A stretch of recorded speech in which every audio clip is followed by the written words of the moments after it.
All right, we're live. Tapping Birdie, Travie week, U.S. Open recap. Here with the boots on the ground, then Sarek's boys, Adam and Matt. How you guys doing tonight? Go ahead, Adam. Good. We're doing good. We're not used to the vibe with BK. We don't even know where to start. So I'm doing good. Matt, how are you doing? Yeah, it's tough. I'm used to just talking to Adam regularly on Monday afternoons, but you're mixing up our whole flow. So hopefully this is a good pod. Not used to what we normally do, but yeah, thanks for having us on. Very tired. Our legs are sore, but congrats to you. We both want to say congrats to you for Bryson and the dual forecast. So yeah, that was unbelievable. No one else on the Twitter sphere has done anything like that in a long time. 2 cards, 2 winners in 1 week. Yeah, I mean, there were people. Second dual forecast of the year, right? Yeah, Who else can say that? I mean, it's definitely a profitable market. Like when I see value, like you just kind of snipe it. Like I made it 135 to 1 and it was 140 to 1, so I just kind of had to calculate. That's actually what I wanted to ask you. I always respect your process that you come to your bets. What was the process for selecting the dual forecast? Well, I think the dual forecast started at the Houston Open when I was scared shitless of Scotty Scheffler, and it just seemed like he was going to win that week after he literally killed me at the Players. And then, I was like, I like Jaeger. Scotty's probably going to be there. I like that dual forecast. And I've talked about it on Tib before, as I've said that, again, it didn't really come into fruition, but I do feel like there is some value in the dual forecast if you think Scotty or someone else is a lock. And I think that, the exacta, 1-2 finish is completely crazy to do. But if you really feel strongly about 2 players in a given week, I don't hate ripping, the dual forecast. It's probably minus EV. It's probably bad odds considering what you're predicting. But I really, early in the week thought Scotty was going to be, a factor. And I wanted some dual forecast with my outrights on Scotty. And I've kind of been high on Rory in U.S. Opens. You just kind of look at his record. And I thought Rory was going to be there. And you guys we're talking about, at the end of the day, it's probably going to be bombers and good Bermuda putters and short game. And I, for whatever reason, just took 2 seconds to think about it. Yeah, Rory Bryson 140 to 1. Like, that looks good. I'll bet it. I mean, it was a great bet. I'm surprised, actually, now that you're saying that, you ddidn't do it for Colin and Scotty at the Memorial. That feels like that would right up your alley. Yeah. You know what?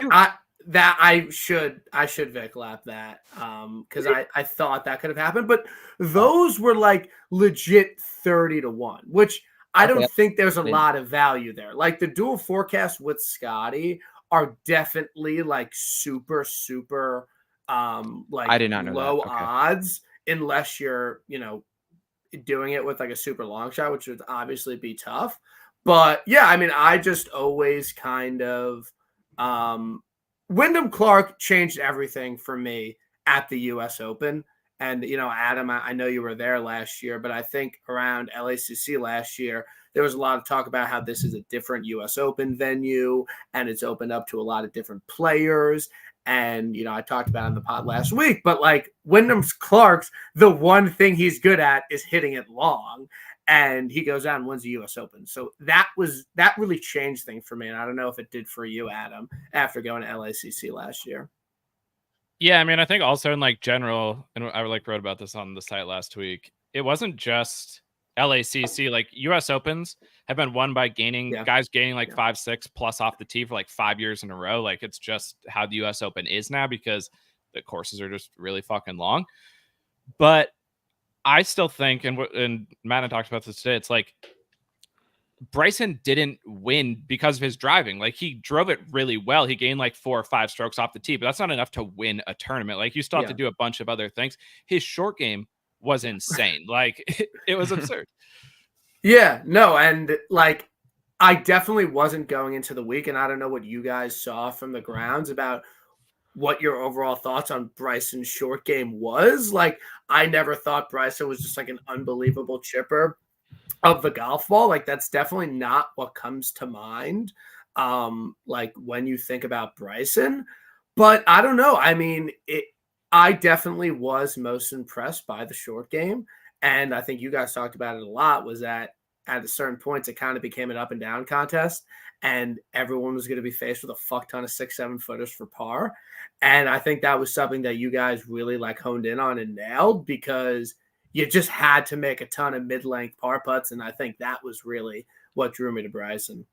Yeah, and again, like it did work out that way, and I don't think anyone out there would be like, yeah, Bryson is a great tight line chipper. It was a true No. generational, exceptional Yeah. week, and like hand up to Bryson, he worked for that, because if you've watched golf for the last 5 years, Bryson was never that player. Like he won on Fast and Firm Bermuda before, but the Bay Hill around the green situation is completely different than what we see here. So, and you see him at Augusta on these tight lies. If he chipped half as well as he did at Pinehurst, he wins Augusta by 3.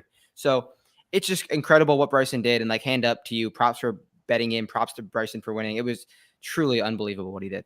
Yeah, and I think that, like, you know, I know we talked about it, but like just going forward, like it doesn't matter the course. You have to be like a big boy elite off the tee. And I think, again, this is, you know, true on every course, but I think it's more so for the US Open, is that the more fucking loft you could get on these clubs into the greens and hold them into these 480, 500 yard par fours, like it's just going to set you up with such an advantage. And even though Bryson wasn't really driving it that well on Sunday, he just was never faced with a long iron in his hand. No. Everything was a wedge, and it didn't matter if he was a little bit offline, because he just did not have to, okay, I have to hit a fucking 7-iron, 220, like out of this fescue. It was like, okay, at most I'm hitting like a 9-iron out of this stuff. Like, and like, it's just crazy. That each time he went into, we were calling it the sandy land of uncertainty, because like anything could happen in there. But he was saying, I don't remember, I saw this yesterday, but that because his swing is so vertical, like he takes it so steep on the backswing, he felt like it was helping him out of the like sandy areas, because the ball in some of those areas, and a couple times he had shot like this where it goes into the sand and just sits down a little bit, so it's like tough to get contact right on the back of the ball. But he's so steep on it, like that bunker shot he hit on, I mean, obviously the one at the last, but on Saturday on 13 when he missed the fairway with his iron and then he hit that bunker shot to like 5 feet and made birdie. Those are tough shots, and he was hitting them perfectly every time. Yeah, the chipping was unbelievable all week. And like I obviously think back to number 8 yesterday. I mean, I think if you had to kind of put a toughest shot to get up and down from, back and like left of 8 was just completely boned, and the announcers didn't even know what he was going to do.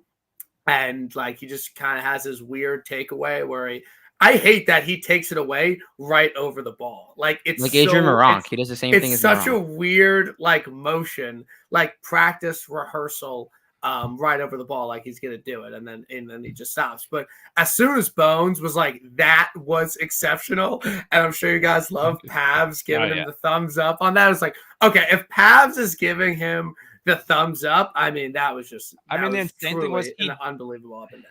He did it on, I think it was Friday too. Twice in the tournament, he went long on 8 to a back pin. Like that could have been 4 more strokes across those 2 times. Insane. Yeah, and that was one, and you could see on TV how dramatic that slope is. And usually on TV, you really can't see the slopes. And if you can see how dramatic it was on TV, just picture it in person. It was insane what he did. And I mentioned this earlier before. His up and downs on 8, 10, and 18 are truthfully more surprising that he got them all up and down than both of Rory's missed putts. Truthfully, under the pressure, don't think anyone gets those up and down, those 3. And obviously Rory's missed putts were crazy, but that's how crazy those up and downs were. Yeah, and one thing I kind of want to touch on with Bryson, and I'm curious you guys' thoughts, and I tweeted about it, and I'm just genuinely curious what you guys think, because I haven't really gotten like a good answer from anyone.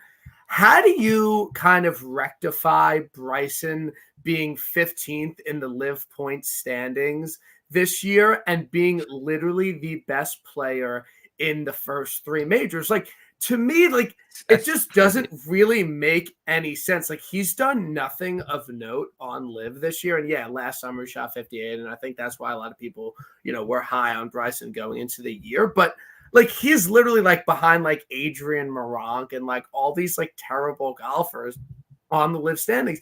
But he's just showing up in majors where, again, on the PGA Tour, Scottie Scheffler, 3 big wins before he wins the Masters. Xander, easily the second best player on the PGA Tour, top 10 every week, wins the PGA. And there's just none of that for Bryson. Do you guys have any explanation for this? Do you think it makes Live look bad? Like, I understand the John Deere Classic, like, doesn't matter and shit. Like, all that matters is the majors. But, like, you guys love Live. Like, I'm love is an understatement, actually. Like, you guys are huge Live guys. Like, what are your thoughts on I'll this? let Jers go first, because my support for Live is almost 100% because we're winning bets on Live like every week. I'm like indifferent on Live overall, but I'll let Jers go first. He has Crushers gear. Like, you've been to Live events. You're the Live guy. That was a blatant miss by me not wearing my Crushers hat and sweatshirt on this pod, but yeah, I mean, it is funny. I didn't even realize that he was 15th in the standings behind guys like you just mentioned. I mean, I just think it goes to mention it. Like, these top players on Live, they care what they care about, and that's the majors. And I feel like that's shown in the majors, like Brooks last year, Bryson now. There's a few that really haven't shown up, but I guess you can say they're washed. But even Rahm, he hasn't played well, but he's been pretty vocal on what he cares about. And yeah, I feel like that's a good way to sum it up, because they don't really they're showing up to Live. They're getting infinite money no matter where they finish. So it is what it is, I feel like. I will say, taking a shot at Adrian Meronk was a low blow going after the DP World Tour like that. Meronk is not a terrible golfer. Meronk's an okay golfer, but good golfer. Great golfer. I liked him last week. He did not play well. I do like Meronk this week, though. Okay. By the way. Yeah, obviously. So mark that down. If I had to, I mean, I think to some degree, like, there are people who take Live seriously, like, oh, this is serious Live golf. Like, I've never thought about it that way. I watch it and I bet on it because I think they try enough that it becomes like bettable. But I don't think Bryson cares about winning Live events. I don't, like, he plays the part. He does what he has to do. He like buys into the Live like narrative, but he wants to win majors. He wants to win the US Open. Like, I think from a vibes perspective, he's a good enough player that he can kind of turn it on or turn it off. And also, but from a, like, if I had to try to think about it more analytically, it'd be like, the major courses set up better for Bryson. The Live setups are a joke. Like, I haven't bet Bryson this year, even at reasonable odds on Live, because none of the courses have really set up that well for him. There's a couple, except for like Doral, maybe. Yeah, maybe Doral, but like, in over 3 rounds, like over 4 rounds with Bryson's skill set at major courses, he's going to separate himself from the field. Yeah. So I would say that if I had to come up with like try to make a factual reason, I'd lean that way. But I also think like he cares more about the majors this year, especially he's playing better in the majors. I think last year he cared about Live because that's what he needed to get something going. This year, I think he's just good enough with his skill set to just show up on major courses and play well. Yeah, no, I think it honestly makes it even more impressive, like what he's doing in the majors, because he's not just showing up every week on Live and clearly being the best player. Like, he's like an average player on Live. So it's almost like, I know people commented, it's almost like Brooks when he was on the PGA Tour. It was just like, you're not going to get much from him week to week on the PGA Tour, but in the form like events that matter the most to him during the year, like that's when he shows up. So he's kind of like turned into the Brooks Koepka of Live. And it's almost weird because Brooks was playing well and winning on Live, before his major run last year in the first 2 of the year. So I think that even makes it more impressive that Adam said, like, he's just able to kind of turn it on. What I will say too about Live, I think this is the second Live winner, right? Brooks last year and Bryson this year since they've gone to Live.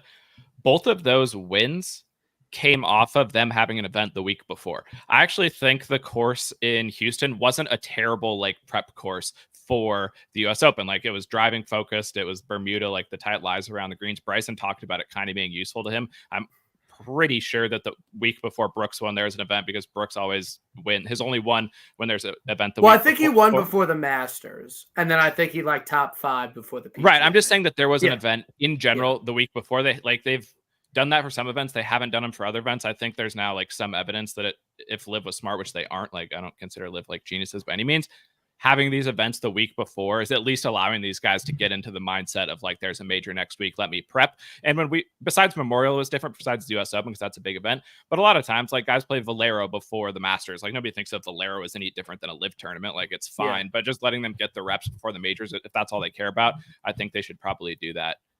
Yeah, and they're playing Valderrama before Troon. Like, I think that's very solid. Like, I think that's probably the best thing Liv kind of has going for him. But, not to rag on Liv too much, but it just like, thank God for Bryson, because it would have been a really, really tough year for Liv in the majors without Bryson. He's literally been the only guy to show up. I know Cam, like top 10 at the Masters or something, but, it's so impressive what Bryson has done in the majors. And I know he won, the U.S. Open, but it's not like he was a great, major player before he won at Winged Foot when no one was there. Like he was never like, a super dominant guy. But, I think just the kind of the way we're trending, and it's interesting. This is now 4 times. I think 4 times since Tiger won the Masters where a golfer to finish runner-up in the prior major championship goes out and wins the next one, which, I think is extremely interesting. And it kind of just goes back to the point. And like we always said it, like you bet guys in majors that are playing well in majors. Like it's just kind of like the way it's been trending. And I think Bryson last week, it's just even a more obvious example of that. What I was going to say was, somebody who like didn't overthink it, and if you had just watched the PGA and you kind of watched golf casually, and then the US Open showed up and Bryson was 22-1, like you just bet Bryson because it's like that makes sense, And I said that on the pod. I'm like, he's been unbelievable in the first 2 majors of the year, and the US Open is the most distance biased event. Like I'm like the way he's been playing 22-1, like 24-1 or whatever. I was like, it's just like a no brainer. I think it's time we can talk about Rory McIlroy. I think you two have couldn't have more different opinions on Rory in general in terms of actually betting him. And I know that Matt bet Rory last week. It was a really great bet at the number he was at, given his US Open form and kind of how he's been playing this year, and kind of how you guys nailed down the course from going. And I said before, like distance and Bermuda putting and chipping, and that is Rory. That was obviously the first person that came into my head. But Matt, overall thoughts on the Rory McIlroy experience at Pinehurst? Yeah, just to start, I'm not nearly as mad about the missed putts than the majority of people are. I'm more mad at like some of the decisions that were made, which we talked about on our pod. Like number 5, I thought it was a poor decision, and number 15 were poor decisions in my opinion, which I can get into if you want me to. But yeah, and that comes down to one of the biggest things we talked about going into the week was strokes gained caddy, strokes gained being smart, strokes gained decision making, and that was the only thing that was like saying, I don't know if I want to bet Rory, because it's a real thing. Like sometimes he hasn't made the best decisions in majors over the last decade. But everything else, I was like the driving distance, the apex height, the Bermuda, everything was like, okay. The US Open form, like that was the biggest thing. It's just like everything made sense. Showed up at the US Open every single year. Everything made sense except for that one little nugget that was really big. And I think in the end, that was the one little nugget that I could have switched. Like number 15 was the biggest one, I think, or I'll just talk about 15 because it's quicker. Hitting a low flighted iron shot into that green. I think he tried to carom it off the bank and have it land on top, kind of like Matthew Pavone did. But the adrenaline was flowing. It flies the bank, lands in the middle of the green. In no world is that ever stopping on the green. Hit a high, hard 8 iron. Yeah. You're Rory McIlroy. You're going to stop it on the green for 30, 40 feet, 2-putt, get out of there. So just the decision making is tough. And then number 5, you can't. Left is cross off. The one thing I would say, Matt, I was just thinking about this. I didn't think about it when you said it earlier. Like I totally agreed earlier. And I agree, strokes gained caddy 1,000,000%. We literally talked about Rory and his caddy like for a full day. We stood there and watched them because Rory also was doing the least serious practice of any golfer on the course by far. Like he was legitimately fucking around it. Everybody else was so focused on like dropping balls in each part of the course, and like their caddy was like here.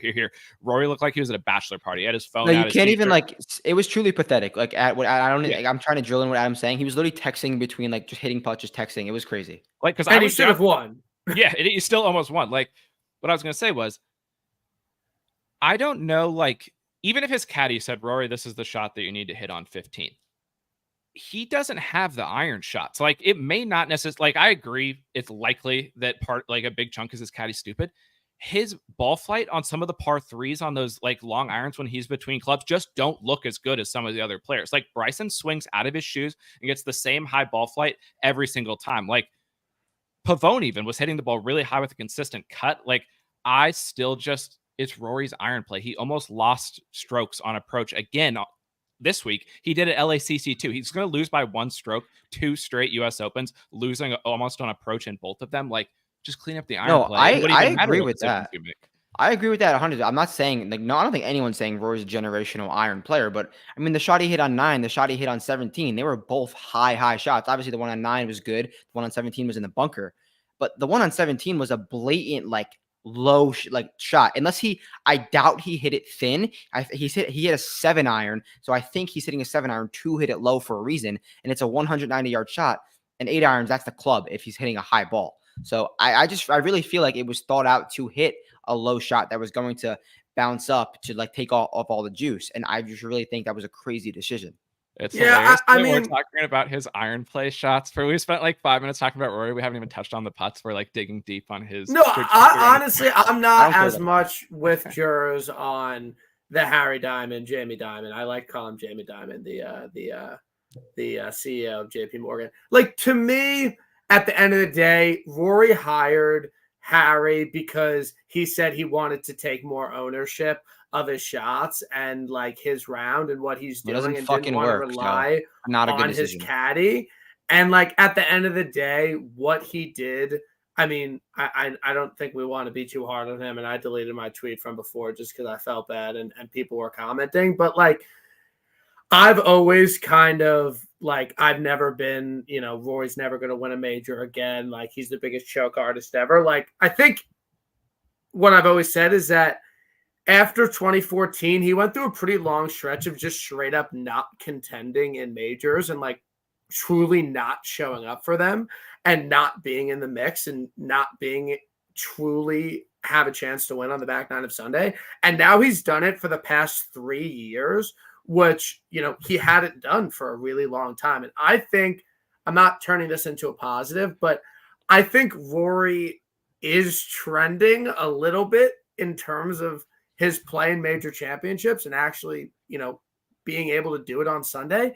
And that's why when he made those putts and was playing as well as he was early in the round, for him to blatantly miss a tap in 2.5 footer with no break, like, I genuinely do not know if there is a worse quote unquote choke in golf history, considering the golfer, considering the circumstances, considering the major championship drought. Like, everyone brings up, the French Open, the Open in 1999 with Van de Waal and Norman. Like, no one cares if Van de Waal wins that Open championship. Like, it doesn't matter in terms of golf history at all. Like, Greg Norman, he wasn't even in content. Yeah, it would have been a great cap off to his career, but the tournament was over on the 12th hole. Like, Rory McIlroy, to end that drought and to have a literally 2.5 footer, the easiest thing to do in golf, did the whole hard part, and he just absolutely rams it and misses it.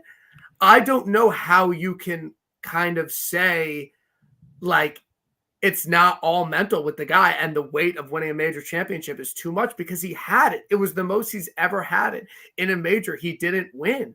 And that deep in contention, I just cannot believe that he missed those putts. Like, it's just inexcusable. And I almost feel bad for him with how mental it is, because when you're a top 15 golfer of all time, you just don't miss 2.5 footers.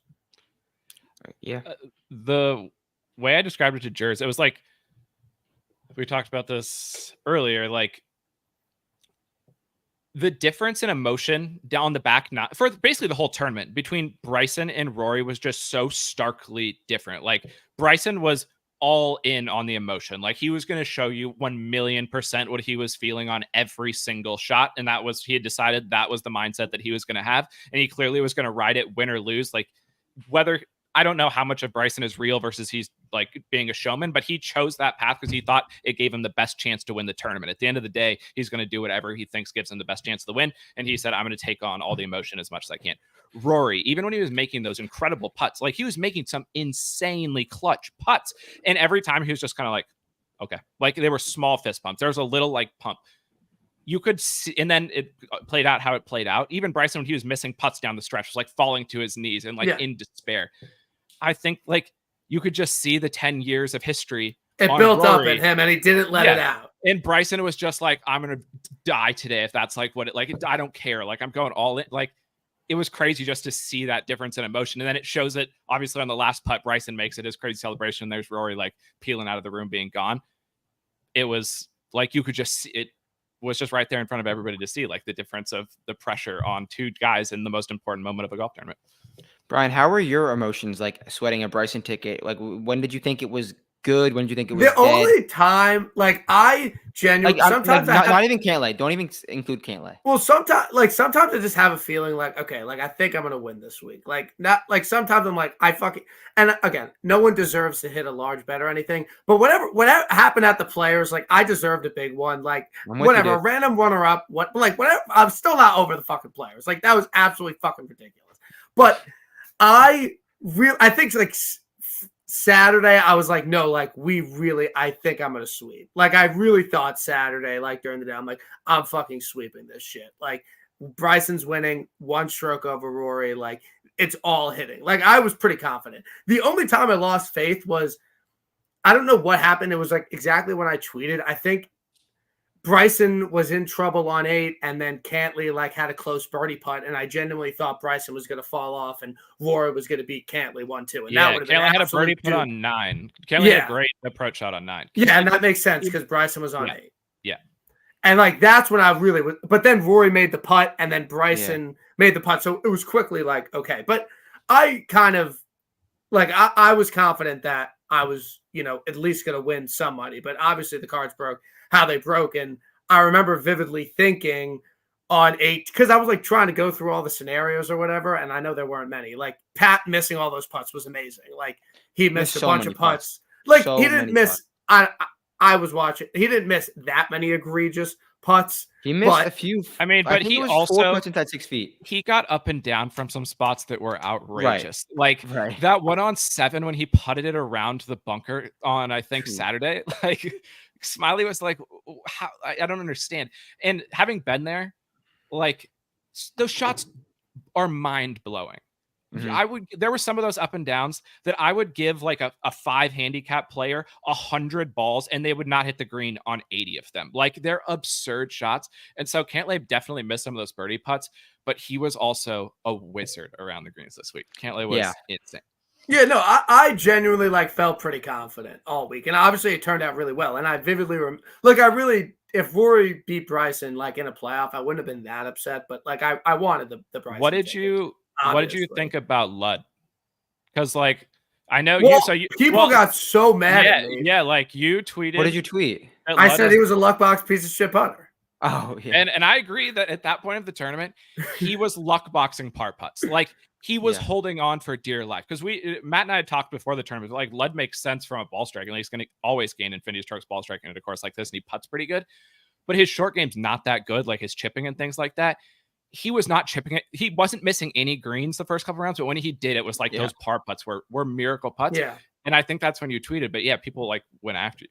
It's fine. I I'm trying to be better on Twitter. I genuinely tried to tweet less, like over the weekend. Like, just I didn't want to make a big deal about it or whatever. But yeah, I mean, at the majority of the tournament, it was Bryson, Rory, like topping the odds. Like I thought it was having a good chance. It just kind of worked out.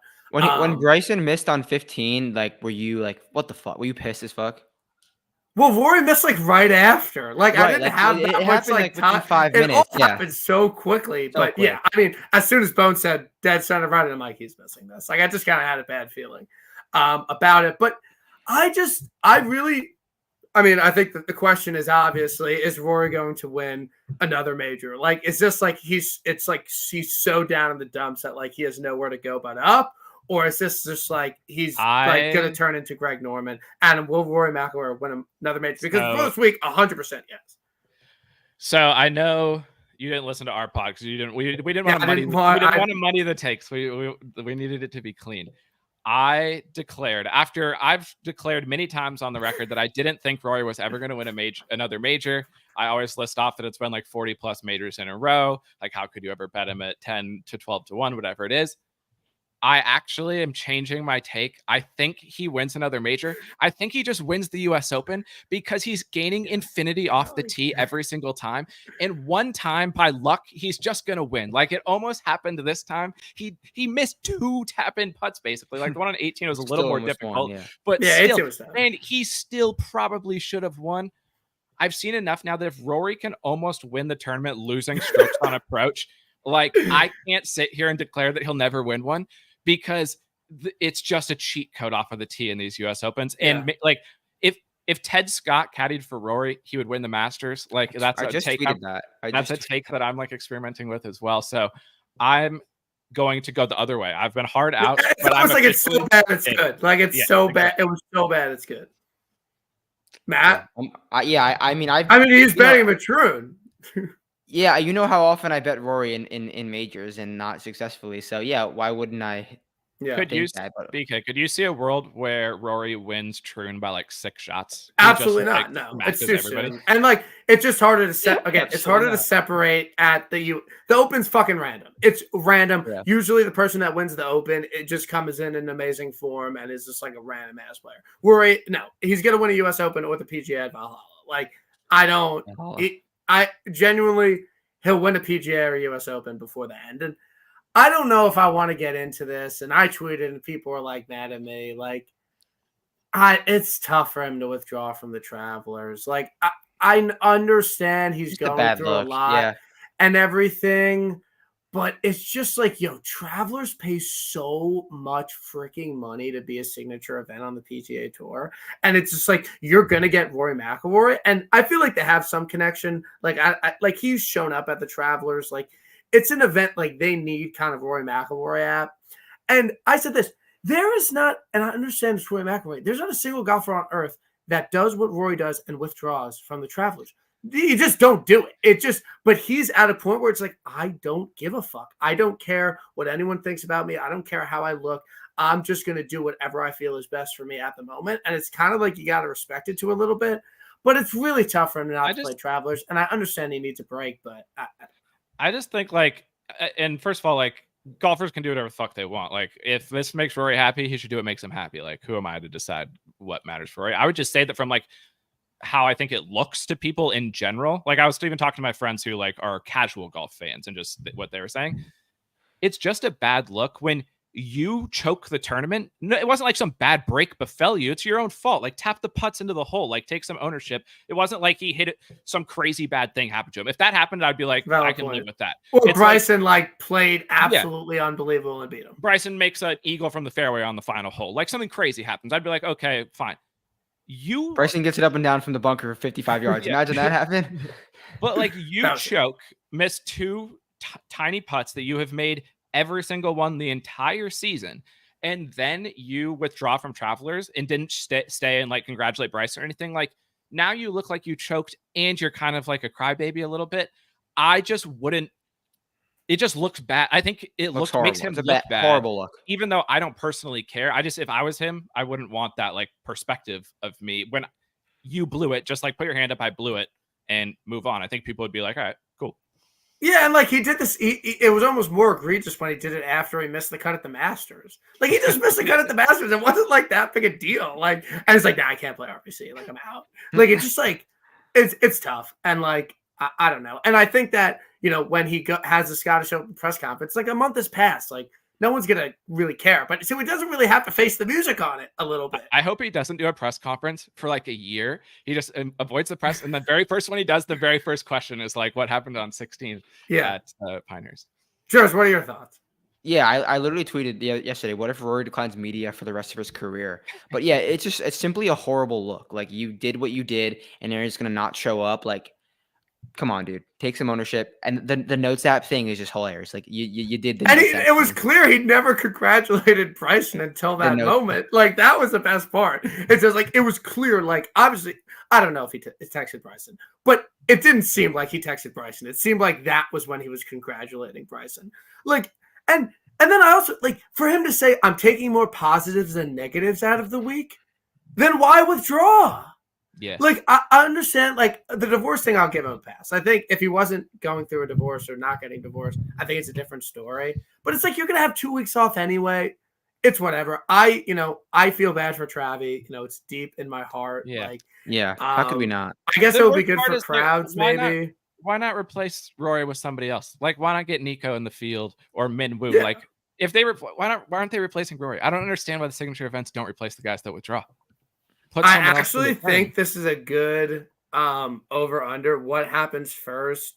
Rory wins a major or BK moves out of his mom's basement. Like, I think the timelines are like pretty close. Like, next 2 or 3 years, like, I'm probably gonna move out. Like, Rory's got to win one in the next 2 or 3 years. So I think that's actually like a pretty solid prop. Like, I actually think the line's like pretty close. What is Oakmont like? I just don't even worry about Oakmont is like extremely, extremely long, extremely fast. I just think like he'll probably like it doesn't. I don't even need to know what the U.S. Open courses really are anymore. It's just like, can you hit it really far and really straight? So if you're not moving out by next summer, I might have to take the Rory Cashes first. Yeah, no, I mean it'll be close, but yeah. I PGA Quail. Come on, that's a lot. That's right. Yeah, Quail. It's almost like this, but now the pressure but he's kind of been under the radar at the U.S. Open. Now people are like, "Oh, we're at the U.S. Open. Plug it in." Like, so maybe he misses radar. He misses chance of being under the radar at the U.S. Open, and like he's just toast now because I think Quail. I mean, it'll be minus 200. Quail week will be hilarious. The amount of pressure on Rory, the Masters and Quail to start the major calendar next year for Rory. It's like hilarious. Yeah, actually. But yeah, I mean, he'll probably win like the BN. It's fine. I think we're done with Rory, done with the U.S. Open. I thought it was a great major venue. I'm happy that it's on the rotation every 5 years. Like, give me Pinehurst. It's publicly accessible. Like, I think that plays a big factor in it. You're not playing the most exclusive club in the country like the Cock or something. Like, I think that really adds an element. I like how close the holes were together. Like, great major venue. Easy walk. Easy walk. I'll give it an A, not an A plus. Like, what are your overall letter grades on the Hearst this week? A plus. A plus. I will give how it like watching the tournament. I'll give an A to A minus. The like area of Pinehurst, A plus plus plus plus plus. Like, I've officially I love living in cities. Like, I tend to like to live in, like, I'm going to live in a city for a long time. But once I'm done living in cities, I've elevated the Pinehurst, like, greater, even that area of North Carolina, even like up to Raleigh. It's under consideration as a place that I would seriously live. Like, it was awesome. I really loved it. So in that case, the golf, the Mexican food, you just simply can't beat it. It was an unbelievable trip, unbelievable experience in Pinehurst. Like, I thought the course played exactly how we thought it was going to play. And it was how good. Great, yeah, absolutely, Nick. Yeah, and I mean, it was such a fun watch. Like, that was the most intriguing major in a long time, like, to watch. So, okay, Adam, you probably agree with that too. When you didn't have like a real sweat, like, that was an awesome watch. Russ Henley was charging on the back nine, so Nico was like T9 at one point. Like, you had him. Yeah, no, I mean, like, I thought they could have made it play harder if they really wanted to. They didn't. The greens weren't quite as firm on the weekend as they were, I think, on Tuesday, Wednesday, but it's because the greens were getting fast, so they had to like bounce it. So they could have made it impossible. And I want them to make the sandy lands of uncertainty like bone you more often. Like, I think that would be sick. But yeah, I mean, I thought it was awesome, and I'm super glad that it's going to be like a 5-year rotation at Pinehurst now, because it's going to just build up like anticipation. People are going to know, but memories are going to build at Pinehurst. I think it's good for the U.S. Open to have like these recurring events. But what I was going to ask you, BK, last thing on U.S. Open was, we were out on Scotty, and we were texting about being out on Scotty. Like, most now I'm going to be like gaslit into thinking I thought Scotty was going to win by 5. No, I just want to. We're biased because we didn't want, like, we were out on Scotty, so we were like, didn't want him to play good.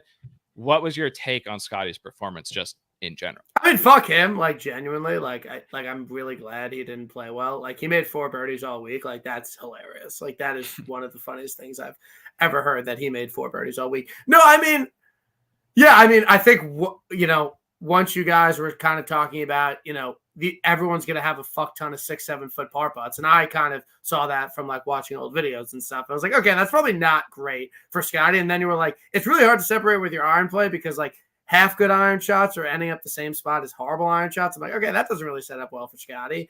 And then, everyone was just like, oh, he's going to win by like 8 strokes. So I was like, okay, like I feel okay about it. Yeah, I did like dual forecasting with people, but like that was earlier in the week and whatever. But yeah, I mean, he's going to have a spots on the PGA Tour. The Masters, he's probably going to win like 2 more times.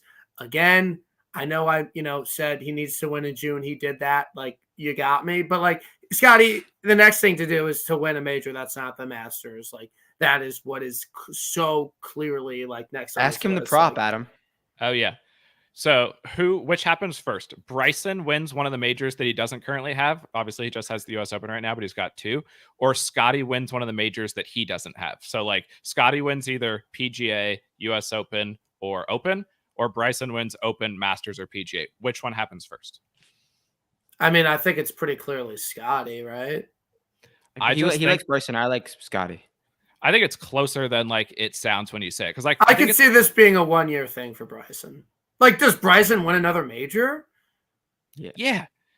His driving starts him on like second base on every course that he plays. If he scrambles like that ever, he's going to be close to winning every time.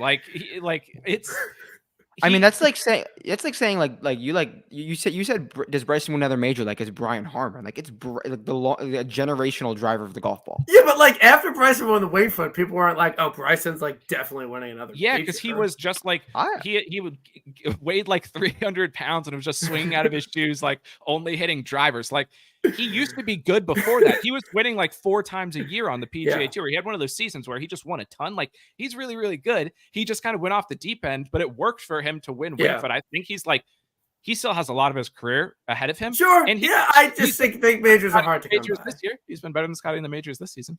Yeah, I mean he's better than he should be number 1 in the OWGR. I mean, he's literally better at golf. No, that's fair, Jers. That's a fair point. Like, I just always, whenever someone wins major, it's always like, oh, how many they're gonna get? It's like, it's like Colin still is too. Like, I don't know. I'm not just giving him 4 majors. Like, I think he maybe wins 1 more. Like, I don't think he's gonna win 2 more majors. He's good. I don't like You're in? I just was so impressed by his short game this week. Like, if Bryson's can scramble like that, and he's great putter. Yeah, and he's got dog. Like, strokes gained dog. Bryson is high on the list. Fuck, dude. He kind of has dog. So he kind of does have dog. I'm down for Bryson. I'm sure if you ask Bryson, that was the best short game performance of his entire golf career. I'm sure he would say that. Yeah, easily. It was insane. Easily. Yeah, except for maybe Caves Valley. That was tough. I thought the only threat to Bryson was Cantlay channeled like Caves Valley vibes and gotten one of Cantlay's like trances and just won. Can we? I know. Okay, are you guys good with going over an hour? I don't care. Okay, all right, whatever. Can we shout out Pavone? I mean, yeah, of course. Like, I don't care what. Like, Pavone is Diffie C's. You bet Pavone in Diffie C's. Like, fucking Torrey, Pinehurst. Like, courses. You do not bet Pavs. Yeah, straight driver heavy courses. You pound Pavs. Like, people betting Pavs this week. Fuck off. You do not bet Pavs in easy C's. Pavs is a Diffie C's guy through and through. Does Pavone win a major championship? I don't think he ever wins one, but I think he'll mix again at like some point. I don't know when, but like there'll be at least one other major where Pavone shows up. I described him to Jers earlier as the mayor of Tempo Town is Chris Kirk. Like, Chris Kirk is mayor of Tempo Town. Pavone's at least on like the city council, or he has like an important job in the city. His tempo that he hits that fade so consistently that when all the holes are like straight in front of you, like they are at Torrey and there, and then he just can make every putt. It can work. Like, it's going to happen again. He's a better Dietrich in my opinion. But Dietrich is up there. Will Pavone be at Bethpage Black? Please, I hope so. That was a perfect course for him. No, because I was like watching with my boss. He's like, Pavone. He's like, he'll be at Bethpage. I'm like, probably not. Like, I would say no. Like, I don't think he's gonna sustain this until next September. He's like, what about Dietrich? I'm like, dude, Dietrich lock at Bethpage. Like, I will bet any amount of money Thomas Dietrich will be at Bethpage. Like, I have zero doubt in my mind. But I guess the real question is Pavone good at golf? Jers. Pavone's season is one of the most outlier seasons, I think, in golf history. Look at Pavone's track record on the DP World Tour. Historically, like a 50 to 100 to 1 golfer on the European Tour would win maybe every once in a while at random. And yeah, what he's doing, winning Torrey, then contending, like he was like top 10 on the FedEx Cup for like the first 2 months of the season. He was leading the FedEx Cup. And yes, and then he just randomly mixed at one of the hardest courses on tour at 500 to 1 when everyone and look at his incoming form. Me and Adam looked at it before. It's hilarious when he came. Literally, I was like looking. It was like recent form for the Travelers, and it was before the U.S. Open was updated, and he was dead last in the Travelers field in recent forms, like total strokes. He shot 80 at Valhalla. Is that what you said? It's 77 at Valhalla. I could shoot 77 at Valhalla. Like maybe it's just U.S. Open courses because he won Torrey. He was third at Pebble, and he was fifth here. So maybe when they're U.S. Open venues, public U.S. Open tracks, you play Pavs. Everyone knows it. Everybody knows it. Bethpage, baby. But like I used to bet him on the DP at like 60 to 1 all the time because his ball striking would get like sick, and he never even sniffed winning ever. No. Like not even close. Never. So literally never. I do want to shout out a few. Fleetwood again. I do want to kind of shout out some other people. Big T, big week for Big Tone, was trending. The ball striking was great. He's led the field in approach 2 straight weeks. I believe. Is Big Tone back? Is Major Big Tone back? Where are we at on Big T? I don't have a strong take, but I like him at the Open. I'll give him a look to ride the hot hand at the Open. I think I like him in links conditions. Okay, he did not lead the field on approach at Memorial. Yeah, at the PGA, he led the field. I gave the take like a while ago, or like recently, up until this week, that he looked like he was not enjoying golf, and he didn't care about golf anymore. I didn't care about golf, and this week are you Xing that? Are you red Xing that?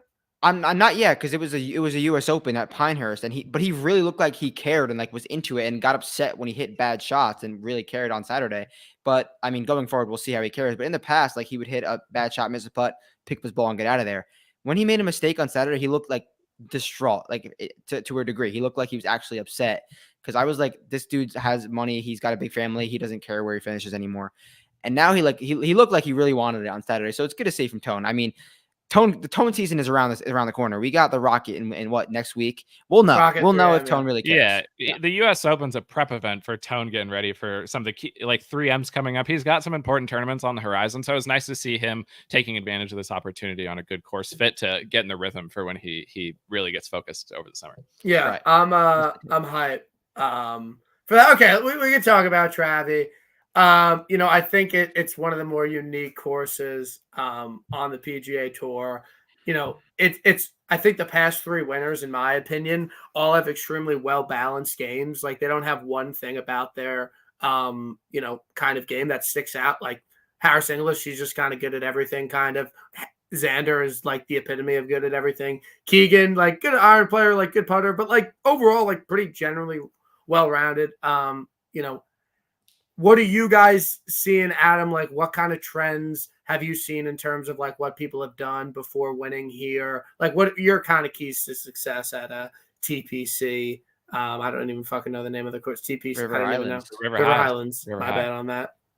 No, I think you're right. Like guys who are kind of good at everything. Like and I think what'll be interesting this year is last year after the tournament, I remember seeing a tweet about it. They announced that they wanted to make the course harder. They were like, didn't like it was low scoring. I think Rory actually shit on the course. Rory said it was. He said it was obsolete, and yeah, then they made a bunch of changes. Now he's not coming to the tournament. They got to be upset. But spend all the money. I think they're going to try to make it a little bit harder. They've narrowed some of the fairways. They've moved some of the tees, and they've made the greens a little bit smaller. Not on every hole, but on certain holes. And it used to be kind of a harder course. It would like Harris English won at -14. Like I think 13. Like it will play. I think. Maybe not that hard because I think it might rain a little bit on the weekend, and it was really soft last year too, which was another reason why I think it got. It's been pretty dry in this. Yeah, it's been like really nice. I think it'll play a little bit harder, and because of that, you'll need to hit a few more. Like, I was looking at the stats from when Harris won, is what I think good stats were, and that year was a lot of accuracy and a lot of putting because you had to scramble a lot. It was hard to get the ball close to the pins because they can set them up on these ridges, and if it's firm at River Highlands, there's a lot of those runoffs that are kind of tough to get up and down from. So I think you'll have to be hitting the fairway. Maybe not as much iron play as usual, maybe a little bit more scrambling, but anyone can mix it, Travi. There's no and that's why again I hate doing the shitting on the PGA Tour, shitting on the elevated events. I need a full man field at the Travi. Like, give me Mark Hubbard this week. Yeah. Like, give me fucking all these random guys that are kind of good at. Like, it's tough to have a 70-man field because Travi's a week where it's like, yo, anyone could win. It's not like Bay Hill or something. Like, so I need a full field at Travi next year. Yeah, I agree. And I said this take earlier, and I mean, it could go up in flames, but I'm going to die on the hill and plant my flag that we're going to see the highest correlation in driving distance lead to success at the Travelers, just because the field is shorter, meaning more elite players, more elite total drivers. Like Travelers of history, the big guys don't really play. It's a lot of plotters. Freddie Jacobson? Legit. And I think that everyone's going to be touting the plotters and the driving accuracy wedge guys. And I think one of the, not necessarily big guns, but just elite drivers, which I mean, more or less is the big guns, will come to the top. And I just think the top of the leaderboard is going to be a lot of driving distance, specifically total driving is my biggest stat this week. Okay. Can Scotty win? This could be without Scotty betting market week. Wow. I think if Scotty can win at Sawgrass and Heritage, and he's played great here before, the only reason he hasn't won Travi before is because he hasn't made any putts. I think last week he putted terrible, but I think he putts good again this week. I think they were just bad greens for Scotty. I think he got in his head. I think Scotty is so much more likely to win than he was last week. Like, I treat this a lot more like a Memorial Week than I did. I'm mad. Like, I wanted him to play bad at the US Open because I was giving takes that he'd play bad, but I'm upset because now I think he's going to be pissed and really focused this week. And a focused Scotty on this course, it's like, what's the worst he can shoot every round? Like 4 under, 5 under. And there was no par 5. He could win at -18, -19. Yeah, he could win easily. Yeah, if you're emptying the can to bet Scotty at +280 as absolute lowest, this is an objectively a better course for him. A smaller highest field. on Bet Rivers though. That's a big fact. Okay, that's hope for us. That's hope for us for sure. Out of kind of this next crew, Xander, Colin, Ludwig, Oba, Hovland, and Cantley. Like, I don't think I'm betting any of these guys. Definitely not betting Colin at 12. You know, I think X is live. Like, I think he's probably due for another win. I could see him being a 2-time Travi champ. He kind of fits the he deserves it of Cromwell, Connecticut. Who do you guys like out of that crew? Matt, why don't you go first? Yeah, I was debating probably between Colin and Ludwig. I think as the week goes on or the day goes on, I'm leaning with Ludwig. I could see myself starting the betting card with him. Just what he's done on those shorter courses. He won in Switzerland at a course that kind of rivals Travi. Everyone knows that. And then RSM Classic. And I mean, we tout Lud as a big bomber. Point and shoot guy, but he's done it on these shorter courses. And the real take I want to give with Ludwig is he's in the state or the part of his career that's the ignorance is bliss state. He doesn't care. He has got nothing going on in his mind. Just think of young Rory, young Jordan, young JT. They do something good. You're like, all right, these guys are good, but they're going to take a step back. Oh, another win, another good result. Ludwig has no thoughts. His thoughts are, where do I aim? Okay, hit the golf ball. He's just playing golf as a young kid, having fun, doing his thing. Whereas Rory and all these other guys now, they have a million things going on in their brain, like so much thoughts. I think Ludwig, he doesn't have any crazy thoughts. Even if it's a new course, I know he's played here before, but just go play golf. He finished T24 last year, I believe. Damn. So I just think that he's just so good. And like I bet Lud, I think twice this year. I could see myself getting there a third time. Adam? I don't know if I'll bet him.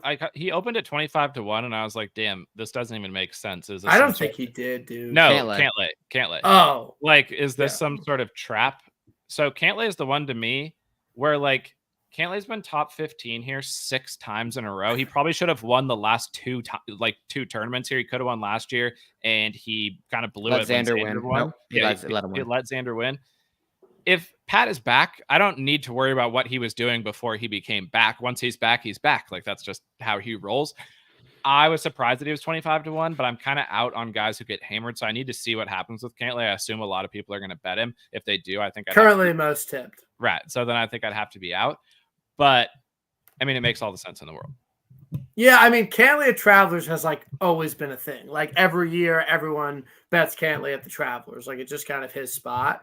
And I was really surprised by the number 2. I thought he was going to be like 16, 18 to 1. And he was actually like way better than that. I don't know. I mean, I think that this is obviously one of his spots. This is where he kind of shows up. You know, he had one good week.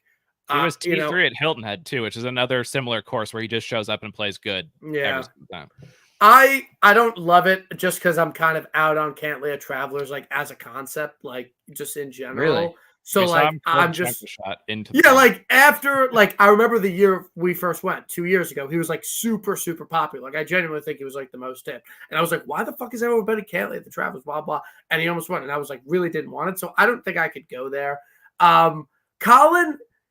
What I noticed, and I'm not saying this is some deep analysis or anything, but like a lot of guys have really, really good course history every single year. And a lot of guys just miss the cut every single year and it just doesn't fit their eye. I'm not saying this is super different than any other course, but Colin just a bunch of miscuts here. It makes no sense that he misses the cut here. So I'm kind of out for that reason. I like Ludwig. I'm probably not going to bet him just because he's highest on BR and like, I'm just out, and like I still think the prices he's at are just kind of crazy, but it's fine. Next group: Decky, Burns, Henley, Fleetwood, Big T, and Thiegs. Last few nights ago, I was like, "This is perfect Sam Burns like course. Like this is where you deploy Sam Burns. Ton of wedges, have to spike with the putter, off the best major result of his career." Like I know he played well last week. He elevates his games on short courses with a ton of wedges. That is what he is good at. And he's back into form. We saw it earlier in the year. He's due for a win. He's 22-1 on Bet Rivers, but 33-1 on other books. I nuked Sam Burns. Sam Burns is your winner this week. Adam has been teetering on the line all season. You haven't bet him once. I think this is the week. Before you, I haven't told you this. Before you texted the group chat, I was busy. Like I didn't have time to reply, but I saw it pop up. I had already texted Matt earlier in the day, and I said Burns is on the card at Travelers. So I am down. He opened at 40 this morning. I took a little bit of a sprinkle just in case I decided that I did want to bet him. I hadn't decided. Certainly, I felt like it was going to go lower. I very likely am going to have him officially on the card. I'm not committing to it quite yet, but I totally agree. He's driving it great. He's putting it great. You give him his wedges now. He's good. So I'm down. He's lowest on Bet Rivers. Yeah, and he's like the courses that I like this week. He was T3 in Phoenix, which I really like. T10 at Jenny. Just played good at positional at RBC. Played his best U.S. Open ever. Like he never plays good in the U.S. Open. He always sucks in the U.S. Open. He never plays good at hard courses like Memorial. He's playing great. It makes sense. Sammy B. Not on chart. Can we fucking? I don't know if we can. Yeah, I'll bet him. I'll commit right now on the pod for my first Sam Burns bet of the year. Only the second time I've bet him since the match play last year. I'm almost positive about that. I'll put Sam Burns Whisper. I'm in. Me and you, boots on the ground. J-Way. People are saying he's a majors guy now, so I'm gonna have to assess it on Wednesday. So that's my comment. Can Decky win? Can Russ Henley win 35-1? No, Russ can't win. Decky could win. I agree. Russ can't win. Tommy Fleets can't win, but could play okay. Tommy Fleets is the prototypical guy who's good at all things. Wasn't he chopped last year? Yeah. Was he? Yeah, it was off the US. I'm out on Tommy here. This does not feel like a Tommy course. It's too bright and luscious. It's like too like bright, luscious, happy insurance the vibes company. Are too good. Yeah, it's just I don't like Tommy here. I can't see Tommy Fleetwood winning the RBC. I can't fucking speak. I can't see him winning Travis this week. Like I'm out on it. Just purely vibes. I think I'm in on Tone. Like I don't know. We say you bet Tone on Birdie Fest bent courses. It's a Birdie Fest bent course. the putter is better. He's putting. I don't know. I'm kind of in on Big T this week. Like, I'm fine riding into battle with Big T and Sammy B as like kind of my headline bets. Like, I'll follow the fuck out of them. Like, I have good vibes with Big T, and Big T wins events with red colors. 3M, Rocket. Everyone These knows both have that. red Obvious. colorways. Actually, that Traveler, was one of my one. concerns with Scotty was this is a jacket event, and Scotty loves to win jacket events, so I really am concerned about that as well. I didn't even realize that it was jacket event. Thoughts on Thigala, Brian? I don't know. I think it's a bad number, and I don't know. I don't. Other than the runner-up, I don't think this is a quote-unquote Thiegs course. It kind of is, but I think it is. I mean, he literally almost won here. I know, but still, like, other than that, you wouldn't be like, oh, like Thiegs. I mean, I don't like the price. What I said to Jers was I might have to do like an unofficial card with Teagues, because if he was in the mix, I'd want to like be involved with it, because we're legit. You invented Teagues. I invented Teagues. We were there when he almost won the first time. I didn't even have anything on him. I just followed him because I was like, you just were like, his vibes are sick. Yeah. And now we're legit boys with Carl. Like, if Carl saw us, I think he would say, "What's up?" Like, we How many units did you deploy on my boy this week? Right. So like, it would just be so fun if he was in the mix and we were there and it was Carl, and like I'd be down for that. So I might have some action on Teagues, but I don't know if it's going to be on the card for sure or not, because it is a bad price. Carl legitimately told us what Teagues' mindset is like, and it fits like, Travelers perfectly. Do not bet him. Yeah. Do you think, honestly, my goal for the week, I want to get a fucking picture with a player. Do you think do you think your connections can pull that off? I think you can get a picture with Cantlay's girl for sure. Didn't you already do that last time? No, I was debating it. I wasn't debating it heavy. I don't know what I think I was. You did. I don't know. I did not ask Nikki for a picture. You got a picture with Dottie. Dottie, yeah. But I would think, like, especially Jers. All the people that I've met have been via Jers, because people recognize Jers because he's a recognizable, like, looking guy. I would say like a few times per day, someone involved with the golf in like a serious manner, a caddy or something like that, or like an agent, says what's up to Jers. And this week we talked to Smiley for like 15 minutes. Like, he saw Jers stopped and he was driving around. We talked to him for a long time. We talked to Carl like that. So when you're with Jers, the chances of meeting people and getting a photo are quite high. So I would say you're likely to meet people that like you haven't met before, because they're going to recognize Jers. Sick. No, yeah, I'm a unicorn on a golf course. I definitely look like no one else on the golf course. So we can make it happen.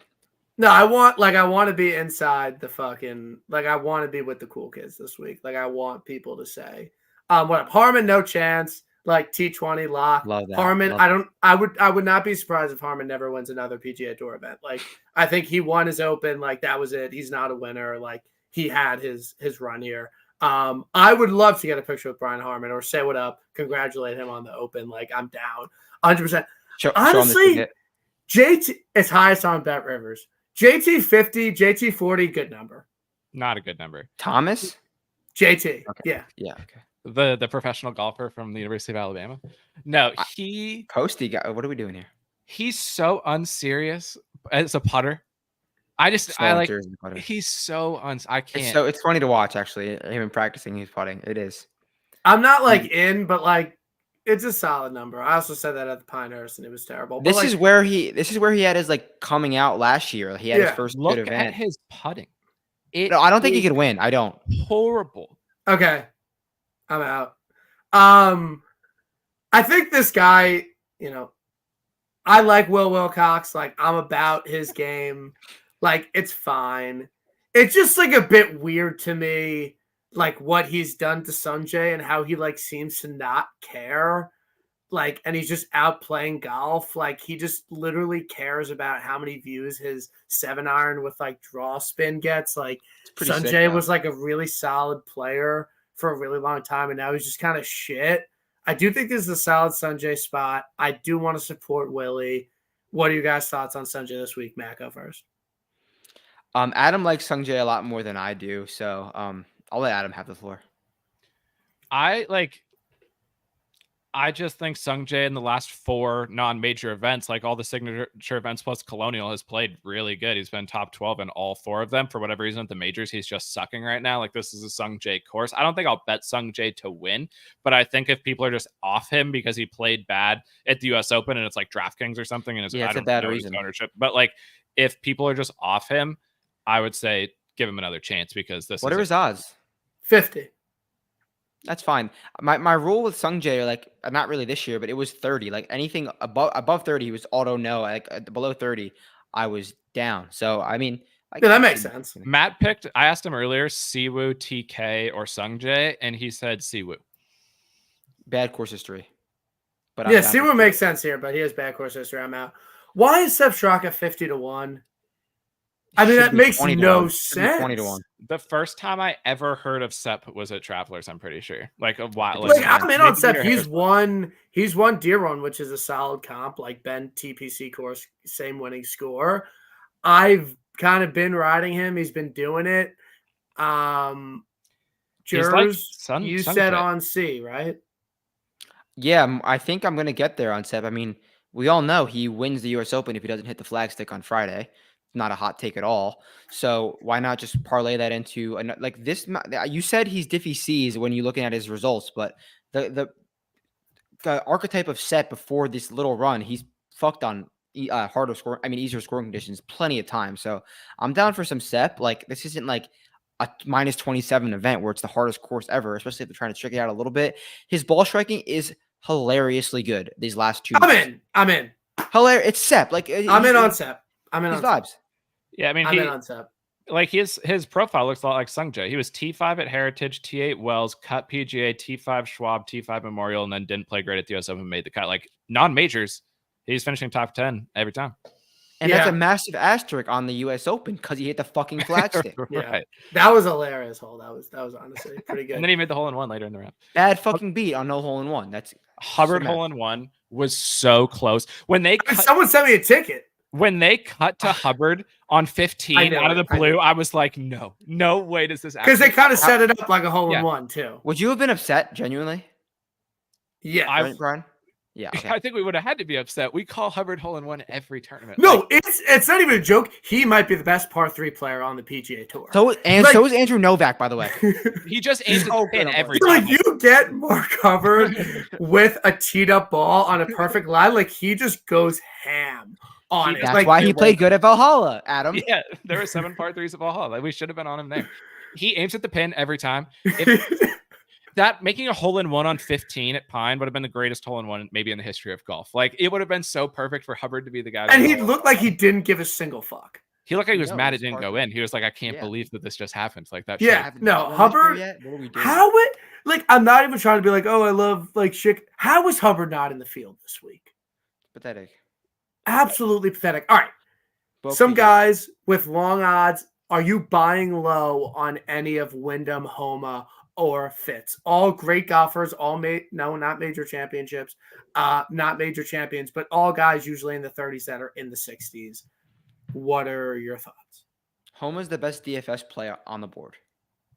But I think Max literally has yips again with his driver. I genuinely do. Like his driving accuracy has gone off the cliff. He can't drive anymore. Like it's not good. I'm worried about Max. How's Wendy played here before? I don't think anything history out of any course he's ever played in his entire career. Yeah, you tweeted that like right after the US Open. Yeah, I don't know. I think I wouldn't be buying the dip. I don't think any of these guys. What are Matt Fitz's odds though? He's 60 on BR, 55 on other books. Not really a Matt Fitz course. Not a Matt Fitz course. Way too nice and happy. Twice here. But I think with the Homa thing, it's his course. Look at Max Homa's course history if you get a chance. It's bad. Add in his course history. It's 0 for 5, I think, missed cuts. At course history plus his recent form, it's so pathetically bad that that's ESL. Like I've never seen someone be that bad. Like it's ESL. Who do you got? I'll open to you, Matt. Who do you like 70 and above? Lowry, Cam Young, Day, Denny, Bez, Harry Ng. Adam said he would bet Harry Ng at Travi every single year for the rest of his life. Posty 100 on C for sure. Hogue, Deets. I love What that. I are love you that you call guys' them thoughts? Hogue. Who do you guys like? Posty I like getting ahead of the Posty Birdie Fest run, and then I've called since 2 years ago Cam Young at Travelers for a while. We got a great number. We're probably gonna get there. Wow. No beef there. It is whatever. What? I'm in on Posty. Posty. Remember when you 100 to said 1 Cam Young on- was a good number at 28-1 at the Valspar? We're gonna do it again. We're gonna do it. We're gonna do it here. Can you explain why Cam Young at Trappy is a thing for you? Oh, because one time I was on the range and I saw him hit 30 straight 100-yard wedges to a 3-yard bucket. That's it. At Trappy? And you were just like winning Trappy. Yeah. He's been playing so bad, but I'm down for Posty for sure. Posty makes so much sense. I'm down for Posty. Yeah, like last year, you can't. Everyone knows you can't win after a close call the year before. He had his week off. Taylor, yes. Like Posty's been doing things like solid result at Pine. Was doing things at RBC Heritage earlier in the year. Posty 100 to 1. I'm betting Posty. He's on the card, especially if we're there. Like we Posty. Yeah. I mean, come on. If Posty was on like in the mix and we didn't have him, I mean, he'd probably go up to Adam if he's wearing his LACC hat. Because I was gonna ask, how's the relationship been with Posty? We've never got close enough to see him this. And you're wearing a bucket hat. I was also wearing a bucket hat. He only recognizes me in the LACC hat for whatever reason, because I don't think he actually recognizes me. He just thinks he recognizes somebody in an LACC hat. So I will bring my LACC hat, and if Posty is in the mix, I will wear it. But no, we unfortunately didn't get to rub shoulders with the great JT Posty this week. And that's like I just don't love any of like Hadwin 170. I think that's solid. I mean, he was fucking at. You might want some revenge though after you got off the Olympic team by like a decimal. It's a good take. Like none of these like longer shot guys are really like doing it for me. Like Griffin, maybe Chris Kirk, Big Dick Fowler 200. We didn't talk on the pod about Nicky Dunn. What's the status of Nick Dunn here? What's the nuance? You can't get nuance more than he did on Friday at the U.S. Open. Did you see what he did on number 9? He was a lock to make the cut, and I think he made a 6 or 7 on the par 3. Absolute nuance. Yeah, but I wasn't surprised. We were out on him at the U.S. Open. Oh, you're talking about this week? I'm saying this week. What's your assessment of the nuance? Oh, I think it's a TPC course. It's pretty straightforward. I mean, you can win at Amex. You can do it here. So I don't think it's. What long shots do you guys like? Are you guys betting any long shots? I have a bunch of long shots for sure, but I don't know which ones yet. Like Cam Davis 270. Oh, Cam Davis. I said that earlier. Well, yeah, for sure. Cam Davis, because of the grass, he putts well on the Detroit grass, and it's a similar grass type. And then, want to know why he plays well, Matt? Because it's in the north, and he lives in Seattle. He just likes the vibes when he gets to that level of the latitude. And the women's PGA is at Holly this week, channeling those vibes. That's his home course. Do you think he could be like too focused on it? That's a concern. That's absolutely a concern. We'll know on Thursday morning. I kind of like Ben Griffin to keep it rolling. We talked about this on our pod. Malnati. He apparently told one of the announcers, they said this on the broadcast. Malnati, so one of the announcers was like, I went up to Malnati and said, like, good luck. It's a major this week. And Malnati responded, this is not a major. My major is next week at Travelers. Are you serious? 750 to 1. I'm 100% serious. And he's 750 to 1. Are we squad riding Pete Malnati? PGA Tour winner. PGA Tour winner Pete Malnati. Two times. Like, and it makes sense. Travie, why couldn't Malnati play good at Travie?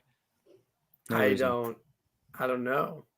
I don't necessarily. If you're betting Sam Burns, a guy who owns Valspar, you gotta bet Malnati. I guess that is kind of a course comp there. If Sam Burns is going to play well this week, then I guess you have to bet Pete. He's played here a bunch. I mean, no finish better than 26. Lost on approach every single year but one. Doesn't even really putt well here. But he's 750 to 1. He might just be. I mean, he's literally last on the odds board. Yeah. But if Pavone can mix at the U.S. Open, Malnati can mix. I mean, remember, just think about the post that they will make. You bet $100 on Scotty Scheffler every single week, you win $1,600. You bet $100 on Pete Malnati every single week, your life you is own changed. the sports book. You own like. Well, how much is $100 on 500 to 1? Is that 50K? Yeah, that's 50 large. Yeah, it's a lot. Wow. Yeah, no, I mean, I actually no beef to the golf bet people. They posted my tickets. Like, no beef with them. Like, they're good people. Like, no real issue. Yeah, I we're going. We have Bryson DeChambeau. I won another major championship. Full round highlights just posted 1 minute ago. Grant Horvat stroke play versus John Rahm.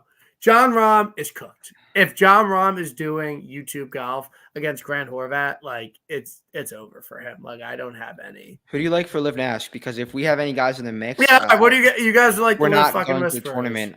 Like, what do you guys think for Liv Nash? I heard it's really easy. I think the opposite. See, we're the Liv guy. Like I declared today on the pod that we're the best Liv bettors in the world. And it might be true. I don't know.